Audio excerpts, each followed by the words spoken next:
Hello friends, అందరికీ నమస్కారం. Team India WTC final చేరాలంటే ఒకసారి సమీకరణం మనం చూద్దాం. వాస్తవానికి టీమిండియా మన న్యూజిలాండ్ టెస్ట్లో క్లీన్ స్వీప్గా 3 టెస్టులకు 3 ఓడిపోయి ఎంతో కష్టపడని చెప్పొచ్చు.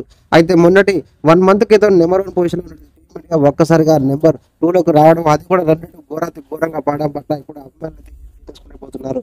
అయితే ఆస్ట్రేలియాతో మరి మ్యాచ్ను ఆరంభించినప్పటికీ 150 రన్స్ కొట్టి మరి కేవలం 150 రన్స్కే ఆల్అౌట్ అయినప్పటికీ ఈ టీమిండియా పని అయిపోయిందని చాలా మంది అనుకున్నారు. అయితే బౌలింగ్లో జస్ప్రీత్ బుమ్రా ఇతర ఆటగాళ్లు చెలరేయడంతో టీం ఆస్ట్రేలియా కేవలం 100 రన్స్కే ఆల్అౌట్ చేసి అవరా అనిపించింది.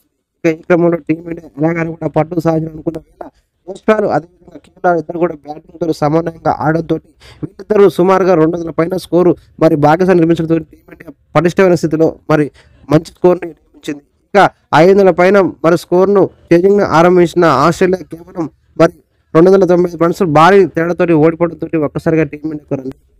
ఇక ఈ క్రమంలో రన్ పెరగడంతో టీమిండియా డబ్ల్యూటీసీ ఫైనల్ చేరే అవకాశం చాలా కనిపిస్తున్నాయి. మొత్తానికైతే ఇంకా 4 మ్యాచ్లు మిగిలిన నేపథ్యంలో టీమిండియా ఇంకా 3 మ్యాచ్లు గెలిస్తే ఎటువంటి సమీకరణ లేకుండా టీమిండియా డబ్ల్యూటీసీ ఫైనల్కు అర్హత సాధిస్తుందని చెప్పి నిపుణులు చెప్తున్నారు.